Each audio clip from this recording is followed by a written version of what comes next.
Bismillahirrahmanirrahim. Assalamualaikum warahmatullahi wabarakatuh. Alhamdulillahirabbil alamin. Huwallazi anzala as-sakinata fi qulubil mu'minin liyazdadu imanan ma'a imanihim. Walillahi junudus samawati wal ard wa kana Allahu aliman hakima. Wassalatu wassalamu ala nabiyil karim nabiyina wa habibina Muhammad sallallahu alaihi wasallam wa ala alihi wa ashabihi radhiyallahu anhum jami'an wa man tabi'ahum bi ihsan ila yaumil sa'ah. Ayol ikhwah al mustami'in wal mustami'at pendengar Radio Hidayah 103.4 FM di Kota Pekanbaru dan sekitarnya atau yang mendengarkan melalui streaming kami www.radiohidayah.com dimanapun Anda berada. Al-Musyahidin wal Musyahidah, kaum muslimin wal muslimah yang menonton siaran ini dari media sosial atau media televisi dakwah dimanapun pemirsa berada. Alhamdulillah, ahlan wa sahlan bagi yang sudah bergabung ya. Di kesempatan kali ini kami ucapkan jazakumullah khair kepada para admin dan juga kru media radio, media TV yang sudah bergabung kajian bersama Mitra Artivisi dari studio Radio Hidayah FM Kota Pekanbaru. Ana Abu Auni dan juga guru kita sudah bergabung di studio Abu Nuaim Al-Ustaz Dr. Aspri Rahman Azai MA Hafizahullah Ta'ala. As-saimin wa saimah yang semoga dirahmati oleh Allah Subhanahu wa taala, yang saat ini kita berpuasa di hari Jumat, hari yang mulia dan sepekan.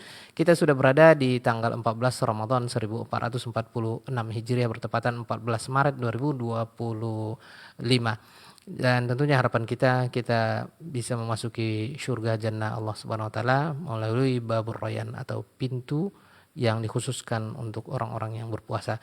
Kaum muslimin muslimah dimanapun Anda berada, untuk kesempatan kali ini mohon maaf untuk pembahasan kitab Syekh Abdul Muhsin bin Hamad Al-Abad Al-Badr hafizahullah ta'ala. Kita istirahat dulu. Kita akan mendengarkan mau'izah Ramadan atau nasihat terkait dengan Ramadan. Dan kita perbanyak nanti tanya jawab, konsultasi silahkan sudah dibuka ya. Untuk konsultasinya di 08117530.000 dan 081175454444 atau WA chat dan juga call ya. Untuk pemirsa televisi dakwah yang silahkan dikirimkan ke admin televisi atau admin radio masing-masing. Insyaallah nanti krunya akan mengirimkan ke meja siar kami. Baik, sebelum kita mulai nasihat Ramadan ini, Ana akan buka dengan sapaan hangat. Sudah hadir bersama Ana guru kita Abu Nuaim Dr. Aspri Rahmat Azai MA Hafizahullah Ta'ala. Assalamualaikum ya Ustazana. Waalaikumsalam warahmatullah. Masya Allah. Kaifa haluka ya Ustazana? بخير والحمد لله. كيف أنت؟ الحمد لله نحن بخير أيضا يا أستاذنا. حياك الله وبارك الله فيك. وفيك بارك الله يا أستاذنا وبارك الله فيكم أيها الإخوة المشاهدين والمشاهدات والمستمعين والمستمعات. Di kesempatan 14 hari ini kita tentunya sudah menjalaninya. Apakah ada kekurangan atau yang belum kita fahami dengan Ramadan ini, kita nanti bisa konsultasi ya. Silakan as-saimin was-saimah yang berpuasa di hari yang ke-14 ini. Taib, langsung saja kita dengarkan mau'izah atau nasihat Ramadan. Dari studio kami ucapkan selamat menimba ilmu syar'i kepada pendengar dan pemirsa. Kepada Ustaz kita persilakan. Falyatafadhal masykurah. Bismillahirrahmanirrahim. Assalamualaikum warahmatullahi wabarakatuh. Alhamdulillahi Rabbil Alamin. Wabihi nasta'inu ala umuri dunya wad din. Asyhadu an la ilaha illallah wahdahu la syarika lah. Wa asyhadu anna Muhammadan abduhu wa rasuluh. Sallallahu alaihi wa ala alihi wa ashabihi. Wa man salaka sabilahu وتمسك بسنته إلى يوم الدين وسلم تسليما كثيرا. اللهم انفعنا بما علمتنا وعلمنا ما ينفعنا وزدنا علما وأصلح لنا شأننا كله ولا تكلنا إلى أنفسنا طرفة عين. أما بعد. Saudara-saudari kaum muslimin, kaum muslimat dimanapun berada, pemirsa TV, pendengar radio dimanapun juga, yang semoga senantiasa dirahmati dan dimuliakan oleh Allah. Alhamdulillah, kepada Allah Subhanahu wa taala kita bersyukur, dan hanya Allah Subhanahu wa taala yang berhak untuk kita puji, yang berhak untuk kita sanjung, kita puja, kita agungkan dan kita besarkan subhanahu wa ta'ala.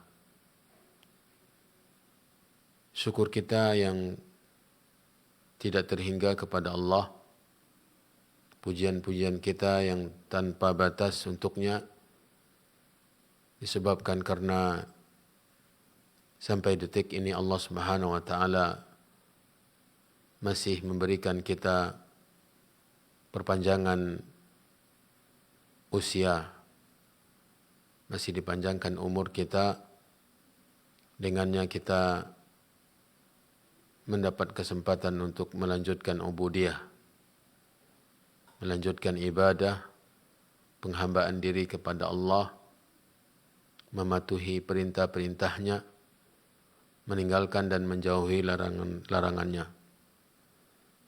Tanpa terasa, hari ini kita sudah berada di hari yang ke-14.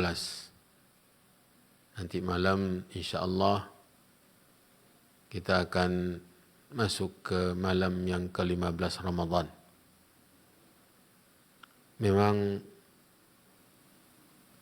begitu cepat waktu ini berlalu.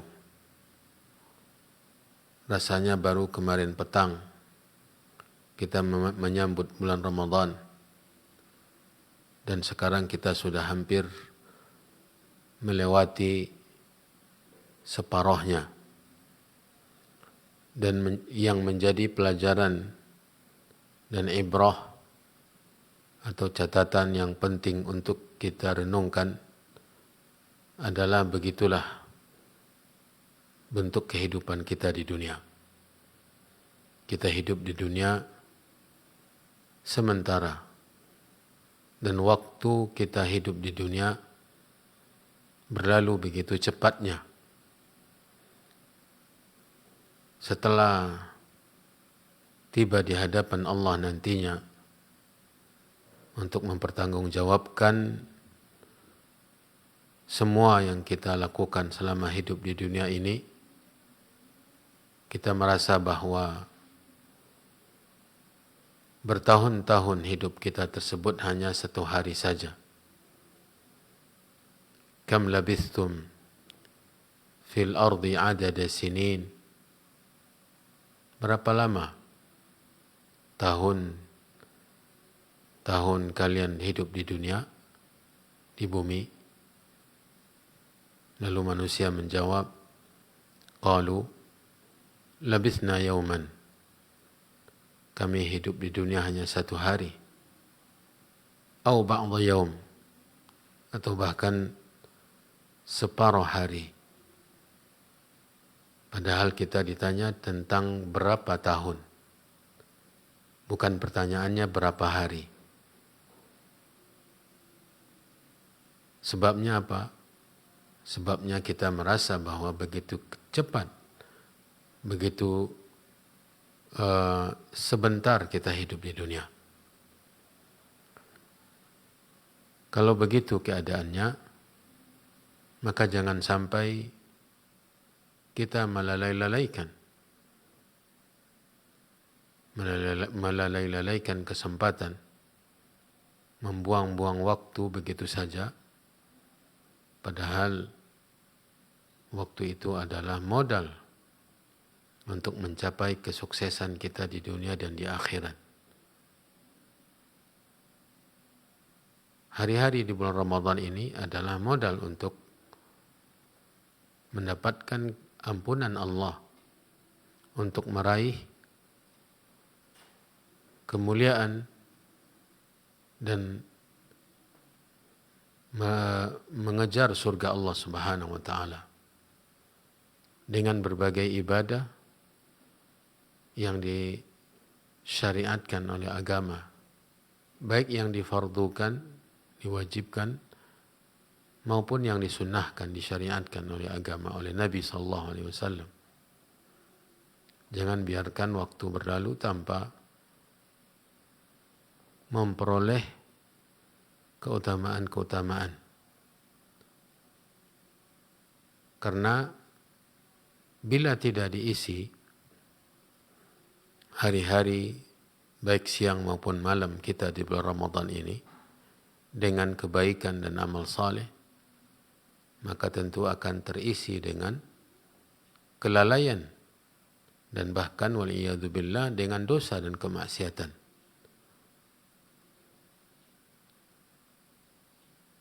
Yang saya ingin sampaikan berkenaan dengan beradanya kita di hari yang ke-14 Ramadan ini adalah, yang pertama tadi adalah jangan biarkan waktu berlalu tanpa ada ketaatan, ibadah dan amal saleh kita lakukan. Iya, memang kita sedang berpuasa, tapi bagaimana hendaknya ibadah puasa kita itu berkualitas. Bagaimana ibadah puasa kita menjadi ibadah puasa yang pemiliknya adalah Allah, meskipun kita pelakunya. Menjadi ibadah puasa yang balasan pahalanya Allah memberikan semaunya, sekehendaknya, di luar standar pemberian pahala kepada ibadah-ibadah yang lain. Antara 10 minimal, 10 kali lipat mencapai 700 kali lipat, sementara puasa tidak. Ini bukan untuk semua puasa, tapi untuk puasa yang tertentu. Puasa yang dilakukan dengan sebenar-benarnya, imanan wahtisaban. Bukan hanya sekedar bertahan untuk tidak minum, untuk tidak makan, untuk tidak berhubungan badan dengan pasangan, bagi pasangan suami istri dan pembatal-pembatal puasa lainnya, lalu tidak menahan diri dari dosa. Puasa yang seperti ini bentuknya adalah puasa yang tidak bernilai apa-apa. Didapatkan hanya haus dan lapar saja. Kam min sa'imin laisa lahu min siyamihi illa al-ju' wal 'atash. Betapa banyak orang-orang yang berpuasa yang ia dapatkan hanyalah haus dan lapar saja. Pahala tidak. Man lam yada' qawl az-zuri wal 'amala bihi falaysa lillahi hajatun fi an yada'a ta'amahu. Man lam yada' qawl az-zuri wal 'amala bihi wal jahla falaysa lillahi hajatun fi an yada'a ta'amahu wa syarabah. Siapa yang ketika berpuasa tidak meninggalkan kata-kata dusta, tidak meninggalkan perbuatan-perbuatan dusta, tidak meninggalkan perbuatan-perbuatan bodoh, ungkapan dan kata-kata bodoh yang di luar tuntunan agama dan sia-sia, maka Allah Subhanahu wa taala tidak memerlukan haus dan laparnya. Maksudnya tidak ada pahala. Akankah didapatkan dengan puasa yang seperti ini ampunan dosa? Akankah dengan puasa yang seperti itu pemiliknya adalah Allah Subhanahu wa taala yang maha mulia? Akankah ibadah puasa yang seperti itu mendapatkan balasan pahala tanpa batas? Akankah puasa yang seperti itu menjauhkan dari neraka dengan satu harinya sejauh perjalanan 70 tahun? Akankah puasa yang seperti itu, yang hanya sekedar lapar dan haus serta yang lain-lainnya dari pembatal-pembatal puasa, dengan menjauhi pembatal-pembatal puasa tanpa menjauhkan diri dari dosa dan kemaksiatan, tanpa mengerjakan amalan-amalan yang difardukan, akankah puasa yang seperti itu akan menjadi tameng dari api neraka, menjadi perisai dari api neraka? Karena Nabi SAW mengatakan as-siyamu junnah, puasa itu perisai, tameng, pelindung, penghalang. Baik penghalang di dunia dari berbuat dosa. Jadi orang yang berpuasa lalu dia berdosa, tentu tidak berfungsi. Orang berpuasa namun tidak menjaga salat 5 waktu, melalaikan salat 5 waktu yang fardu, akankah puasa tersebut menjadi pelindung dari dosa? Justru dia berdosa. Dan puasa tersebut menjadi pelindung dari api neraka karena di dunia dia melindungi dari dosa. Yastajinnu biha ahadun minan nar. Puasa menjadi tameng, perisai, penghalang dari neraka. Maka mari saudara-saudari, kaum muslimin, kaum muslimat, kita jaga, kita kontrol, kita maksimalkan ibadah puasa kita. Kita jaga kualitasnya, kita jaga nilainya, kita berpuasa dengan sebenar-benar puasa, yaitu puasa perut dengan meninggalkan makan dan minum, puasa syahwat, meninggalkan diri dari hal-hal yang berhubungan dengan syahwat. Kemudian juga kita mesti berpuasa dengan mempuasakan organ-organ tubuh kita. Mempuasakan mata, mempuasakan telinga, mempuasakan lidah, mempuasakan kalbu kita dari dosa-dosanya. Puasakan kedua kaki kita dari melangkah ke tempat-tempat dosa. Puasakan kedua tangan kita dari melakukan hal-hal yang berbau dosa dan dimurka oleh Allah Sang Pencipta. Nasihat yang kedua, saudara-saudari yang dirahmati dan dimuliakan oleh Allah, mari kita perbanyak ibadah-ibadah yang disyariatkan selama bulan Ramadan. Malam harinya ibadah qiyam ini sangat luar biasa. Bila puasa di siang hari berkualitas dan diridai oleh Allah, maka pelakunya akan pasti terdorong untuk mengisi malam-malamnya dengan qiyam. Karena dia dua hal yang saling berhubungan. Nabi SAW menghubungkannya. Man shama Ramadana imanan wa ihtisaban ghufira lahu ma taqaddama min dhanbi. Wa man qama Ramadana imanan wa ihtisaban ghufira lahu ma taqaddama min dhanbi. Wa man qama lailatal qadri imanan wa ihtisaban ghufira lahu ma taqaddama min dhanbi. Nabi SAW mengikat antara ibadah tersebut. Puasa di siang hari, qiyam di malam hari, bahkan secara spesifik qiyam untuk meraih Lailatul Qadri. Ini semuanya keterikatan yang tidak mungkin terpisah. Bila puasanya benar, maka qiyamnya akan ditarik oleh puasa yang benar tersebut. Bila puasa di siang harinya benar dan qiyam selama malam-malam Ramadan berkualitas, maka dia akan menyeret pelakunya untuk mengejar kemuliaan dan keagungan Lailatul Qadar. Maka jangan sampai kita lalaikan qiyam Ramadan. Kemudian Al-Quran. Ramadan syahrul Quran, bulan Al-Quran. Maka mari kita isi hari-hari kita, terutama malam-malamnya, dengan membaca ayat-ayat Allah. berupaya membaca sebanyak-banyaknya.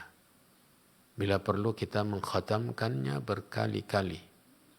Karena Al-Quran dengan Ramadan telah disatukan oleh Allah dan tidak akan terpisah. Syahrul Ramadan alladzi unzila fihi Al-Quran. Ramadan, bulan Ramadan telah diturunkan di dalamnya Al-Quran. Semenjak diturunkan Al-Quran di bulan Ramadan sampai hari kiamat nanti tidak akan mungkin terpisah. Yang merupakan salah satu dari ibadah yang mulia di bulan Ramadan adalah membaca ayat-ayat Allah, memudarasah, mempelajarinya. Dan banyak lagi ibadah-ibadah yang lain seperti memperbanyak sedekah, memperbanyak mengeluarkan harta di jalan Allah, kemudian juga melakukan ibadah umrah bila ada kemampuan, dan ibadah-ibadah yang lain. Tahan diri dari dosa? Ya, kalau dari makan dan minum kita bisa bertahan, apakah kita tidak mampu bertahan dari apa yang diharamkan oleh Allah? Ini semoga bermanfaat untuk semua. Wallahu ta'ala alam wa sallallahu wa sallam wa baraka wa an'am ala nabiyyina wa rasulina Muhammadin wa alihi wa sahbihi ajma'in. Ya, jazakallahu khairan atas materi yang disampaikan oleh Ustaz. Ada beberapa nasihat tadi yang sudah kita dengarkan terkait dengan bulan Ramadan ini. Untuk pemirsa dan pendengar dimanapun Anda berada, pendengar Radio Hidayah, pemirsa Asil TV, dan juga televisi-televisi lainnya. Di sini kita buka sesi tanya jawab. Silakan bagi Anda yang ingin bertanya dan berkonsultasi. Di studio sudah kita buka hotline kita di 08117530.000 dan 081175454444. Untuk pemirsa televisi dakwah yang lain silakan dihubungi admin atau televisi masing-masing. Insyaallah akan dilanjutkan ke meja siar Radio Hidayah FM. Baik, di sini ada pertanyaan. Yang pertama kita angkat pertanyaan dari WA dulu ya. Bagi Anda yang ingin bertanya melalui telepon silahkan, sudah kita buka. Oke, kita akan angkat pertanyaan yang pertama. Datang dari Ibu Hamba Allah di Pekanbaru. Ibu Hamba Allah di Pekanbaru. Bismillah, Ustaz, setelah kita selesai sholat tarawih berjamaah bersama imam, apa masih boleh kita sholat tahajud di rumah? Apa bedanya Ustaz sholat tarawih dan sholat tahajud Ustaz? Pertanyaan dari Ibu Hamba Allah di Pekanbaru. Alhamdulillah, wassalatu wassalamu ala rasulillah wa alihi wa sahbihi wa man ihtada bihuda ma ba'du. Pertanyaan pertama dari Ibu Hamba Allah di Pekanbaru, pendengar Radio Hidayah, tentang apakah setelah selesai sholat berjamaah tarawih bersama imam, bolehkah melakukan sholat tahajud di malam yang sama? Maka jawabannya boleh. Jawabannya boleh. Silakan bila misalnya bangun setelah setengah malam, setelah pertengahan malam, bangun lalu melakukan salat malam lagi, tidak mengapa, dengan catatan tidak melakukan salat witir setelah kedua kalinya, hanya salat malam saja, karena memang tidak ada kemestian untuk melakukan jumlah tertentu. Nabi SAW mengatakan salatul laili mathna mathna fa idza khashiya ahadukumul fajra atau fa idza khashiya ahadukumus subha falyutir bi rak'ah. Salat malam itu dua rakaat.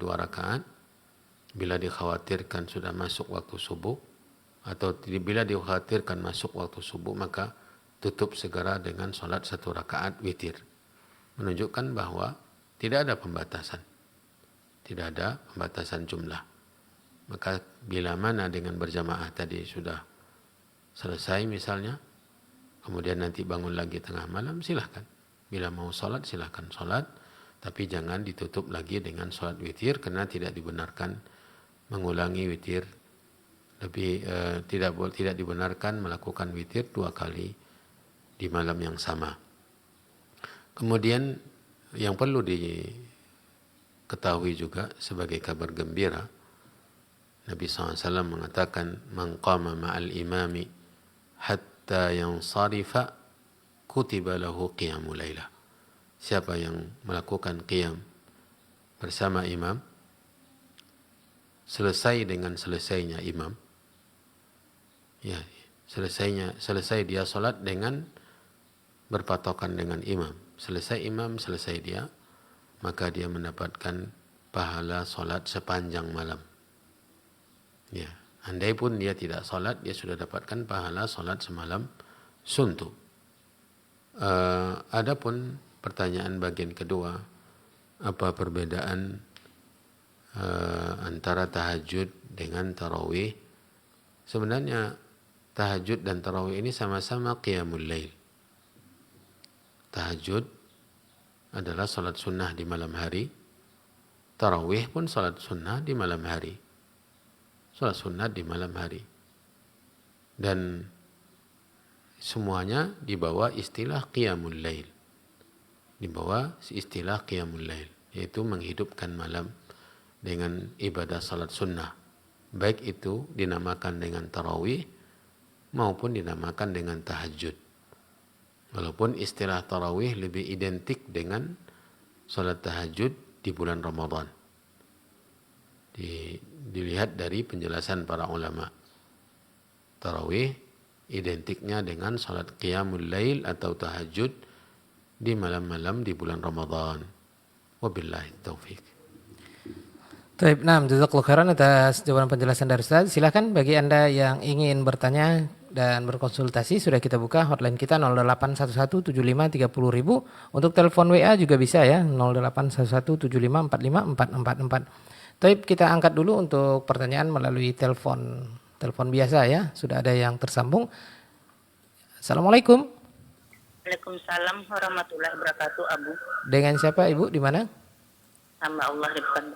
Baik, silakan Ibu, hamba Allah. Tafadhali. Assalamualaikum warahmatullahi wabarakatuh, Ustaz. Waalaikumsalam warahmatullahi wabarakatuh. Ya, Bu. Ini Ustaz, saya terawih sendiri di rumah, Ustaz. Jadi Tarawih sendiri di rumah? Ya. Ya, silakan Ibu. Apa perlu juga kita mengucapkan yang dibacakan Bilal di masjid itu, Ustaz? Apakah perlu mengucapkan bacaan yang dibacakan Bilal di yang masjid? Malikil Maudu tuh, nanti kita menjelaskan. Iya. Di antara rakaat ya. Iya, di antara batas rakaat yang 4 itu kan 2-2. Iya, 2-2. Nah, itu. Apa perlu juga kita membaca itu, Ustaz, gitu. Ya. Terus yang keduanya, Ustaz, Iya. saya mendengar kalau niat kita tuh enggak perlu dilapaskan. Kalau sesuatu berniat tidak perlu dilapaskan. Atau niat sholat kita, mau sholat tarawih, mau sholat wajib, cukup di dalam hati aja, Allah kan tahu kan gitu. Jadi, tapi saya dengar harus dilapaskan juga, Ustaz, tentang sholat tarawih ini. Terus begitu juga kalau niat puasa Ramadan dilapaskan juga. Bagaimana tuh, Ustaz? Baik. Mohon penjelasannya, Ustaz. Iya. Terima kasih, Ustaz. Assalamualaikum warahmatullahi wabarakatuh. Waalaikumsalam warahmatullahi wabarakatuh. Pertanyaan dari Ibu hamba Allah di Pekanbaru. Silakan Ustaz. Ya. Untuk pertanyaan pertama, bila sholat tarawihnya sendiri di rumah, apakah perlu juga mengucapkan apa-apa yang diucapkan oleh Bilal ketika sholat berjamaah di masjid? Ada dua hal yang perlu ditegaskan atau kita jelaskan di sini. Yang pertama, apakah ucapan-ucapan yang dibaca atau diucapkan oleh Bilal yang dilakukan di masjid itu memang ada patokan dan tuntunannya dari praktek solat di zaman Nabi SAW atau di zaman para sahabat Nabi alaihi salatu wassalam wa radiyallahu ta'ala anhum. Ini yang perlu dicari tahu. Sepengetahuan saya tidak ada mencelah-celahi antara selesai 2 rakaat atau 4 rakaat dalam salat tarawih itu membaca bacaan-bacaan tertentu, baik yang membacanya masing-masing atau dipimpin oleh Bilal atau muadzinnya. Saya tidak tahu ada dalil baik dari Nabi SAW maupun dari amalan para generasi awal umat ini yang memang mereka adalah hasil pendidikan Nabi. Mereka yang memahami agama ini, dipantau pemahamannya, pengamalannya oleh Nabi. Saya tidak menemukan ada contohnya, ada penjelasannya dari amalan mereka. Allahumma, kecuali satu ungkapan, dan itu pun yang saya ketahui itu diucapkan oleh setiap orang yang sholat, dan Nabi SAW mengucapkannya selesai dari witirnya. Setelah salam dari sholat witir, Nabi SAW membaca 3 kali Subhanal Malikil Quddus, Subhanal Malikil Quddus. Kemudian kali yang ketiganya dipanjangkan oleh Nabi SAW, Subhanal Malikil Quddus, lebih dipanjangkan bacaannya, dan itu dibaca 3 kali. Dalam banyak riwayat dibawakan oleh Al-Imam An-Nasa'i rahimahullahu ta'ala dalam kitab hadisnya, kitab sunannya. Adapun yang lain-lainnya dan cara pengucapannya saya tidak mendapatkan ada tuntunannya. Jadi itu yang pertama. Yang kedua, kalau seandainya memang tidak ada tuntunannya, tentu yang sholat sendiri juga tidak mengucapkannya. Selesai 2 rakaat, kemudian dia mau melanjutkan ke 2 rakaat berikutnya, tidak ada bacaan apa-apa. Kemudian setelah selesai 4 rakaat dengan 2 salam, istirahat untuk melanjutkan ke 4 rakaat dengan 2 salam berikutnya, dia istirahat. Tidak ada juga kita dapatkan penjelasan, keterangan-keterangan berdasarkan dalil-dalil, ya bacaan-bacaan tertentu. Maka tidak ada bacaan, silakan. Mau membaca apa? Mau beristighfar, mau membaca Al-Quran, mau berdoa, silahkan. Ya, doanya nanti dimulai dengan pujian-pujian kepada Allah, kemudian salawat untuk Nabi, ya silahkan. Tapi tidak ada pengkhususan dan pengurutinan, merutinkan ibadah tertentu, atau sekedar baca terus, atau berzikir dengan zikir tertentu, tidak ada. Silahkan baca apapun yang bisa dibaca yang disyariatkan oleh agama. Kecuali tadi setelah selesai witir, itu ada memang dalil dari Nabi SAW membaca 3 kali Subhanal Malikil Quddus, Subhanal Malikil Quddus 3 kali. Dan yang ketiga kalinya dibaca panjang oleh Nabi sebagaimana dijelaskan oleh beberapa orang sahabat dalam riwayat yang dikeluarkan oleh para ulama, terutama Al-Imam An-Nasa'i dalam kitab sunannya. Wallahu a'lam. Kemudian untuk pertanyaan kedua, saya kurang jelas tadi, tapi mungkin yang saya tangkap adalah melafazkan niat. Niat dalam definisi secara bahasa itu adalah amalul qalbi. Niat adalah keinginan hati, dan dia adalah perbuatan azmul qalbi. Niat adalah azmul qalbi ala fi'li syai'. Berazamnya hati untuk melakukan sesuatu, itu niat. Dan niat itu di dalam hati. Makanya niat itu digolongkan kepada amal qalbi. Amalul qalbi. Jadi tidak ada kaitannya sama sekali dengan lafaz. Karena lafaz itu amal lisan. Bukan lagi niat. Dia adalah amal lisan. Sementara niat adalah azam, keinginan hati untuk melakukan sesuatu, sementara ucapan itu amalan lisan. Maka yang kita ketahui dari penjelasan para ulama bahwa ibadah-ibadah ini kalau yang berkaitan dengan niat tidak ada sama sekali pelafazannya atau dilafazkan, kecuali pembedaan antara jenis manasik haji. Itu memang diriwayatkan dari Nabi SAW. Niat hajinya tidak dilafazkan, tapi penetapan jenis manasik haji apa itu dilafazkan. Allah labbaik Allahumma hajjan misalnya. Saya terima panggilanmu ya Allah untuk melaksanakan ibadah haji. Ini yang ada dalilnya. Adapun salat, begitu juga puasa, ya, yang memang semua amalan bergantung kepada niat. Dan bahkan untuk puasa ini Nabi SAW dalam hadis yang memang para ulama berbeda pendapat tentang kevalidan atau kesahihan hadis ini, tapi ketika kita teliti yang menguatkan hadis ini lebih rajih, yaitu man lam yubayyitin niyyata atau man lam yubayyitis siyama minal laili fala siyamalah. Siapa yang tidak memantapkan niat puasa dari semenjak malam, ini untuk khusus puasa Ramadan, maka tidak sah puasanya. Jadi bukan melafazkan tetapi memantapkan niat. Dan makan sahurnya kita itu sudah pemantapan. Santapan sahur itu sudah pemantapan, dan memang setiap hari dimantapkan, setiap hari puasa dimantapkan niatnya dengan sahur dan dengan yang lain-lain. Bukan pelafazan niat dengan lafaz tertentu, karena ini kita tidak mendapatkan keterangannya dari hadis-hadis Nabi SAW dan juga dari amalan para sahabat Nabi SAW dan juga ulama-ulama setelah mereka. Wabillahi taufiq.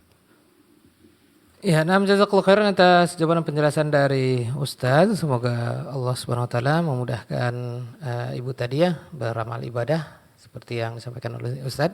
Tapi kita angkat dulu pertanyaan dari telepon WA ya, telepon WA atau call WhatsApp. Sudah ada yang tersambung, sebentar kita angkat dulu ya, kita selang-seling. Tapi yang ingin konsultasi sudah dibuka dan kita angkat pertanyaan berikutnya. Assalamualaikum.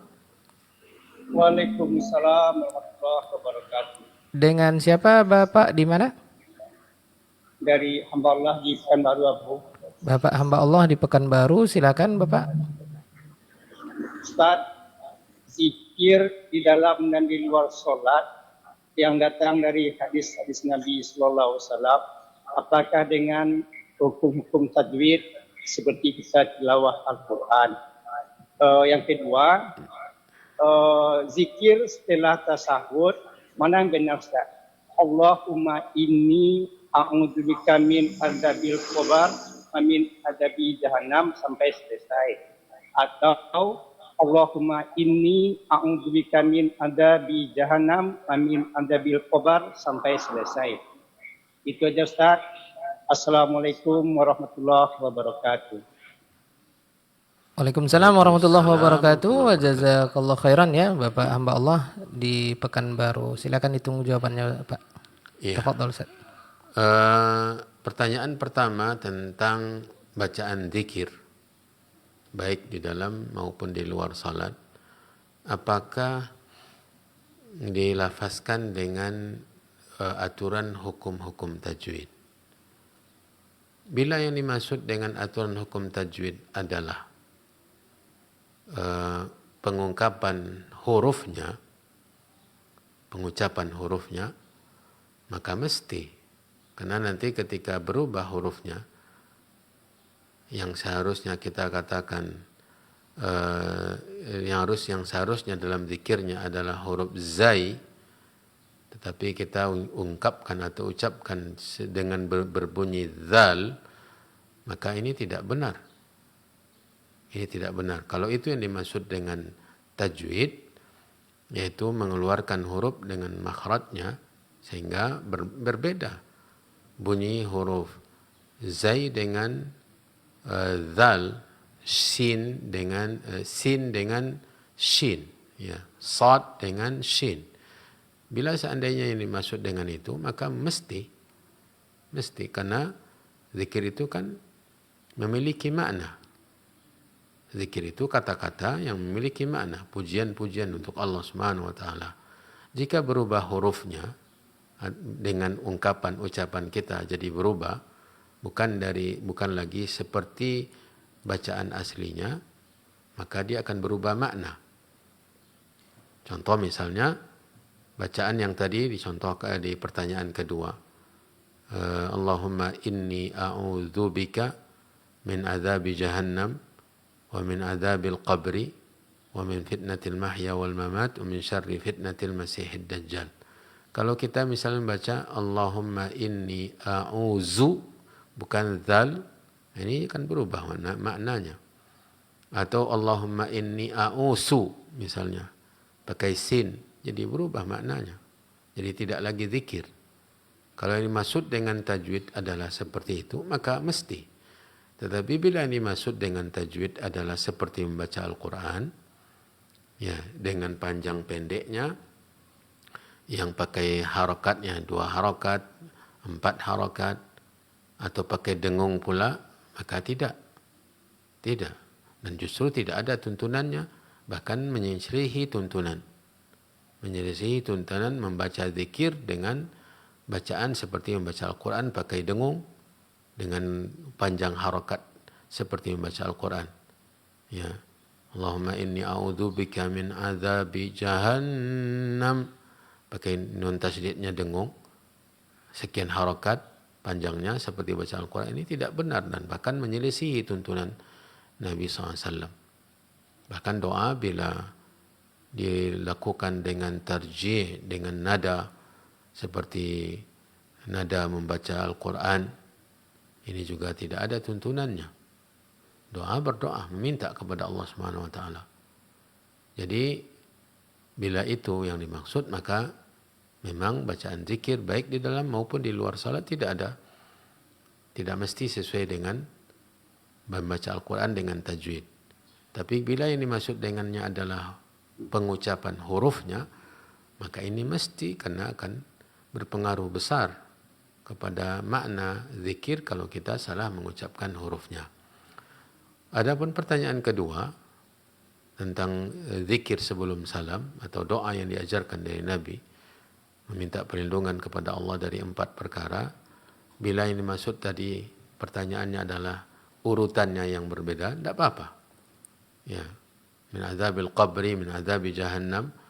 Tetapi yang kita tahu masyhurnya adalah dengan lafaz mengutamakan permintaan perlindungan kepada Allah dari neraka jahannam. Allahumma inni a'udzubika min azabi jahannam wa min azabil qabri wa min fitnatil mahya wal mamat wa min syarri fitnatil masihid dajjal.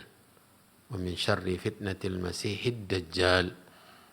Jadi bila seperti itu susunannya tidak apa-apa. Bila misalnya hafalannya tidak seperti itu, tetapi tetap 4 itu, maka tidak apa-apa juga. Jadi tidak mengapa. Utamanya memang sesuai dengan susunan. Dan bahkan dalam riwayatnya pun, seingat saya sekarang juga ada yang berbeda susunannya. Tetapi yang bermasalah di sini adalah kita membacanya sebagai sunnah Nabi SAW. Sebelum salam, baca doa tersebut. Ada doa yang lain setelah itu. Allahumma a'inni ala dzikrika wa syukrika wa husni ibadatik, dan yang lain-lain. Wallahu alam. Ya, nah, jazakallahu khairan atas jawaban penjelasan dari Ustaz. Kita beralih ke pertanyaan dari luar Pekanbaru dulu ya. Tapi dari Ibu hamba Allah di Nanggro Aceh Darussalam. Nah, Assalamualaikum Ustaz. Saya hamba Allah di Nanggro Aceh Darussalam. Saya seorang ibu umur 50 tahun. Saya tiap hari harus baca Al-Quran, sudah selama 17 tahun saya kerjakan. Rasanya nggak enak kalau sehari tidak baca Al-Quran. Alhamdulillah saya merasa sehat lahir dan batin Ustaz. Yang ingin saya tanyakan Ustaz, apakah nikmat ini salah satu karena saya suka baca Quran Ustaz? Terima kasih dari Ibu hamba Allah di Nanggro Aceh Darussalam. Eh, yang pertama, ya, kita berdoa semoga Allah Subhanahu wa taala menerima ibadah yang dilakukan oleh ibu kita tadi dari Aceh. Dari Aceh yang berumur 50 tahun dengan masa yang sudah 17 tahun selalu setiap hari membaca Al-Quran. Ya, semoga diberi keistiqomahan oleh Allah Subhanahu wa taala sampai akhir hayat. Terutama di bulan Ramadan ini tentunya. Kemudian yang kedua yang perlu kita camkan bersama bahwa ibadah, amal saleh, ketaatan yang kita lakukan itu tujuannya mesti untuk mendapatkan pahala dari Allah. Karena ibadah ini kita lakukan sebagai persiapan untuk kehidupan setelah mati, ya, untuk menjadi penyebab kita meraih ampunan dari Allah dan mendapatkan surga Allah. Amal ibadah kita itu kita lakukan agar diterima oleh Allah, menjadi amalan yang tersimpan di sisi Allah, pahalanya, lalu menjadi penyebab kita mendapatkan ampunan dan surga Allah Subhanahu wa taala. Itu asal dari ketaatan amal saleh, ubudiyah, ibadah kita kepada Allah Subhanahu wa taala agar diterima oleh Allah.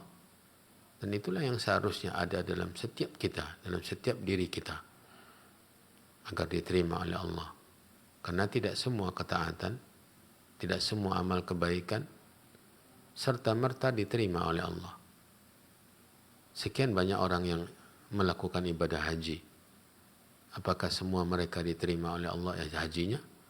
Sekian banyak orang yang berpuasa di bulan Ramadan ini. Apakah semua puasa mereka diterima oleh Allah?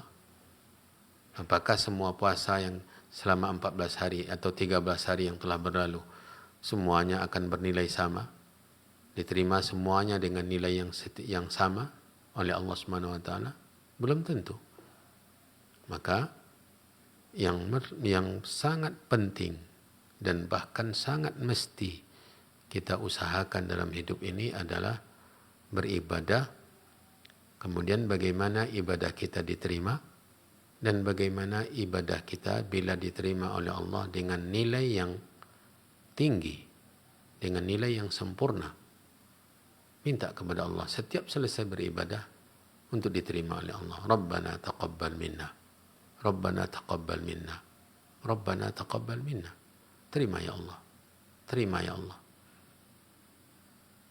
Wa idh yarfa'u Ibrahimul qawa'ida minal baiti wa Ismailu Rabbana taqabbal minna.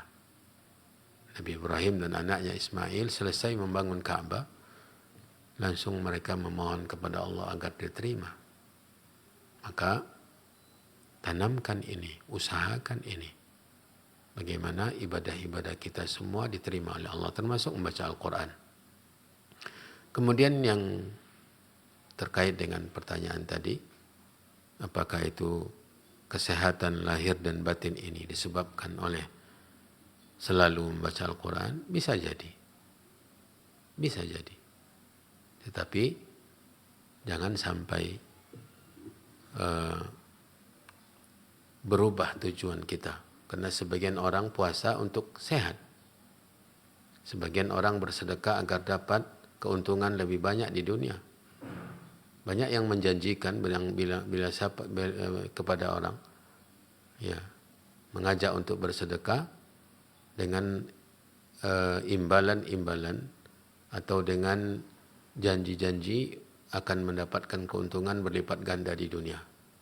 Lihat si fulan dengan sedekahnya jadi kaya raya. Jadi dengan sedekah mereka menginginkan keuntungan lebih di dunia. Ini tidak. Islam mensyariatkan semua ketaatan, semua amal soleh dengan tujuan sebagai bekal untuk akhirat. Bekal untuk akhirat. Ya. Ya ayyuhalladzina amanu taqullah wal tanzur nafsun ma qaddamat lighadin. Wattaqullaha innallaha khabirum bima ta'malun. Wahai orang-orang yang beriman, bertakwalah kalian kepada Allah. Dan hendaklah setiap orang melihat apa yang telah ia persiapkan untuk hari esok. Hari esok ini sepakat para ulama, maksudnya adalah hari kiamat.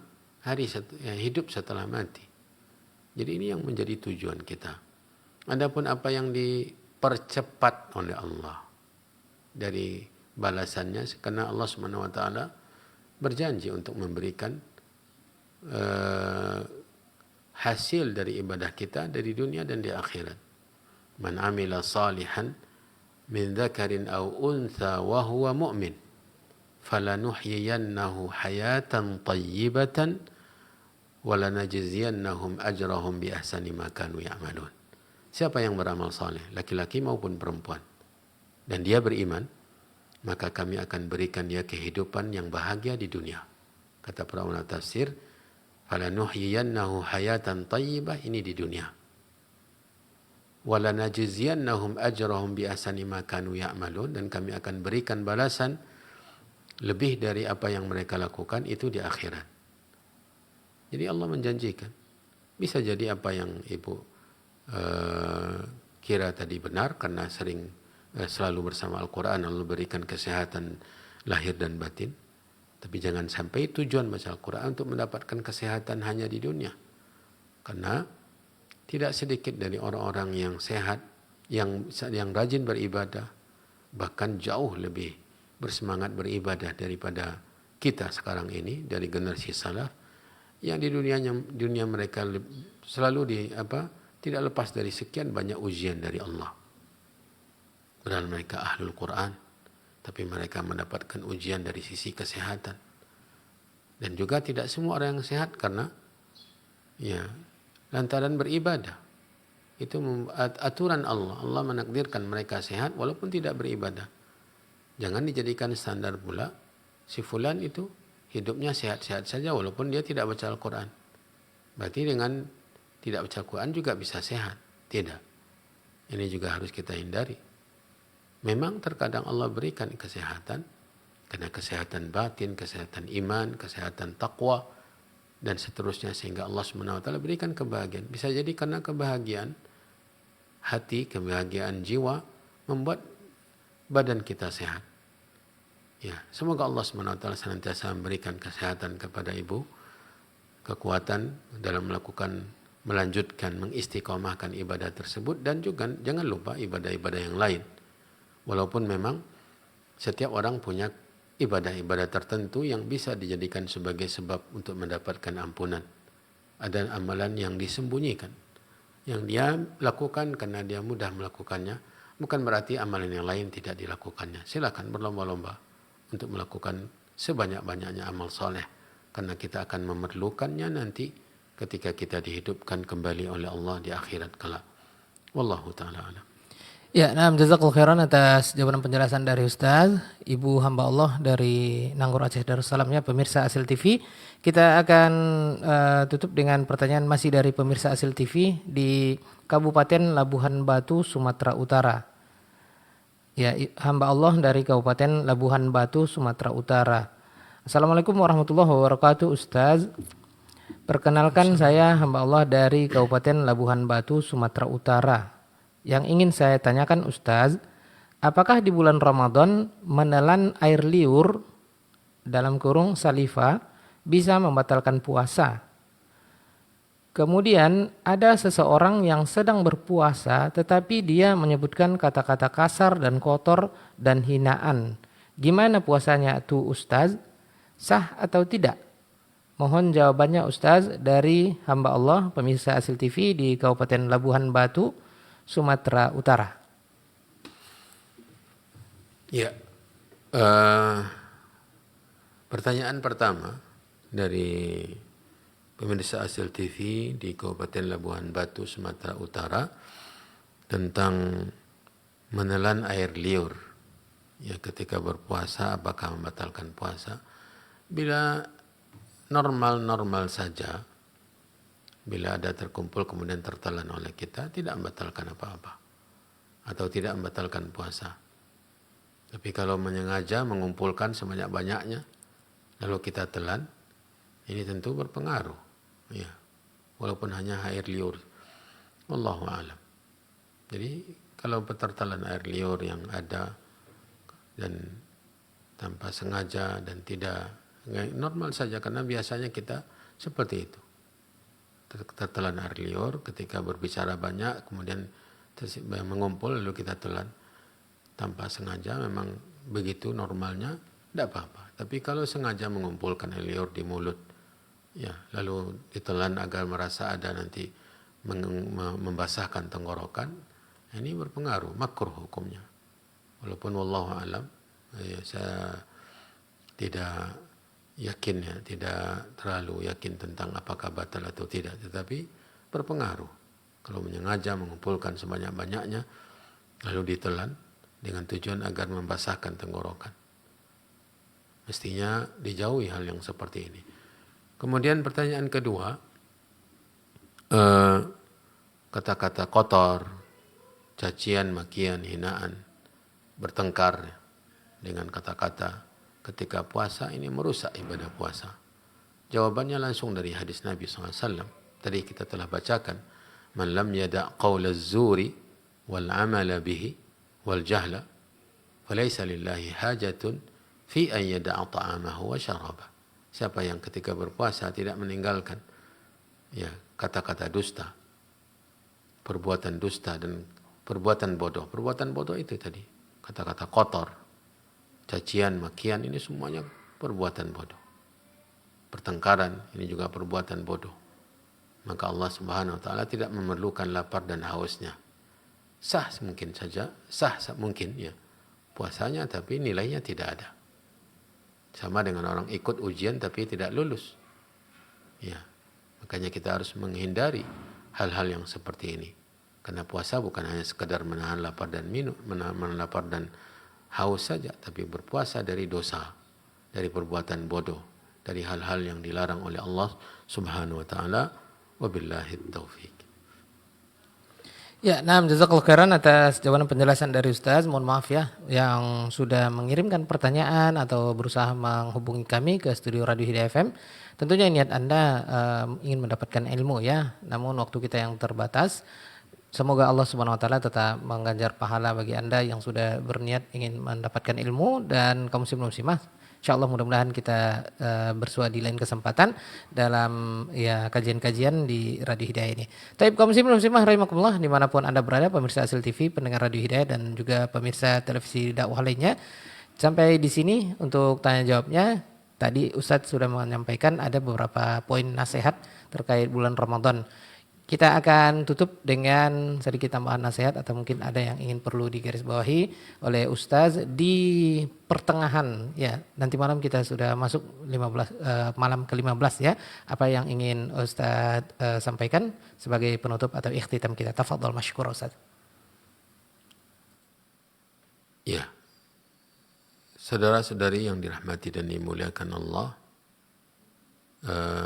bila ada memang yang perlu ditambahkan, saya kembali menekankan kepada kita semua untuk menjaga puasa kita. Menjaga nilai puasa kita, kualitas puasa kita. Banyak memang orang yang berpuasa, tapi tentu berbeda-beda tingkatannya. Banyak orang yang melakukan salat, berbeda-beda nilainya. Dan puasa yang akan memberikan kemuliaan kepada pelakunya adalah puasa yang diridhai oleh Allah.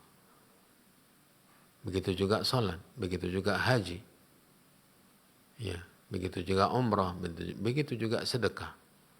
Maka jaga kualitas ibadah-ibadah kita dengan ikhlas, dengan ittiba' kepada Nabi SAW. Karena yang menjadi standar adalah diterima, bukan hanya sekedar dikerjakan dan diamalkan semata, tapi bagaimana diterima. Semoga Allah Subhanahu wa taala memudahkan kita, membimbing kita, memberikan kita taufiknya untuk mengerjakan apapun amal kebaikan, ketaatan dan ibadah yang disyariatkan oleh Allah dan Rasulnya, untuk mengerjakannya sesuai dengan apa yang diinginkan oleh Allah. Semoga menjadi penyebab kita mendapatkan rahmat, ampunan, dan meraih surga Allah Subhanahu wa taala. Wabillahi taufiq wa sallallahu wa sallam wa baraka wa an'am ala nabiyyina wa rasulina Muhammadin wa ala alihi wa ashabihi wa man tabi'ahum bi ihsanin ila yaumiddin. Amin amin ya rabbal alamin. Ya, kita doakan semoga Allah Subhanahu wa taala mengijabah doa dari Ustaz dan kita semuanya. Tapi kaum muslimin muslimah rahimakumullah dimanapun Anda berada, pendengar Radio Hidayah serta pendengar radio-radio dakwah lainnya, pemirsa Asil TV serta pemirsa televisi-televisi dakwah lainnya. Sampai di sini untuk kajian tematik kita dalam nasihat Ramadan bersama guru kita Abu Nuaim Al-Ustaz Dr. Asfir Rahman Az-ZMA hafizahullah taala. Kajian rutin setiap Jumat pagi waktu Indonesia Barat dari studio Radio Hidayah FM, kajian bersama mitra televisi. Dan kaum muslimin muslimah rahimakumullah dimanapun antum wa antunna berada, kita akan lanjutkan ke televisi dan radio masing-masing, dan kami Radio Hidayah FM akan melanjutkan ke frekuensi 103.4 FM. Sampai di sini perjumpaan kita. Jazakumullah khair atas atensi dan kebersamaannya. Wabil khusus kepada rekan-rekan sejawat kami, kru dan admin media-media dakwah dimanapun berada. Baik kaum muslimin muslimah, kita akan lanjutkan. Kita tutup kajian kita dengan doa kafaratul majelis. Subhanakallahumma bihamdik asyhadu an la ilaha illa anta astaghfiruka wa atubu ilaik. Wassalamualaikum warahmatullahi wabarakatuh.